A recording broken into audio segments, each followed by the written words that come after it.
नमस्कार मैत्रिणींनो, तुमची पण चपाती अशी टम्म फुगत नाही ना?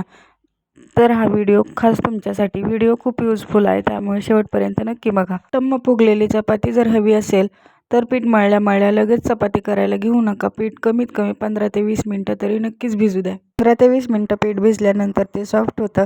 सॉफ्ट झालेल्या पिठाचा एक उंडा तोडून घ्या आणि व्हिडिओत दाखवल्याप्रमाणे एक छोटी चपाती लाटून घ्या. त्यावर सगळीकडे तेल लावा आणि थोडंसं त्यानंतर आपल्याला याचं तोंड बंद करून घ्यायचं आहे. आणि तोंड बंद करताना एक गोष्ट नक्की लक्षात ठेवा, ती म्हणजे याच्यात थोडी तरी हवा राहिली पाहिजे, एकदम त्याचं तोंड बंद नाही झालं पाहिजे. त्यानंतर चपाती लाटून घ्या आणि चपाती नेहमी दोन्ही साईडने लाटायची, कारण एका साईडने लाटली तर एक साईड, ज्या साईडने लाटली आहे ती साईडच पातळ होते. जसं की बघा, आपण भाकर पण थापतो, ज्या साईडने आपण भाकर थापतो तीच साईड पातळ असते आणि ज्या साईडने थापत नाही ती साईड जरा जाड असते. म्हणूनच चपाती नेहमी दोन साईडने लाटून घ्यायची. चपाती लाटून झाली की गरम तव्यावर टाकून घ्या.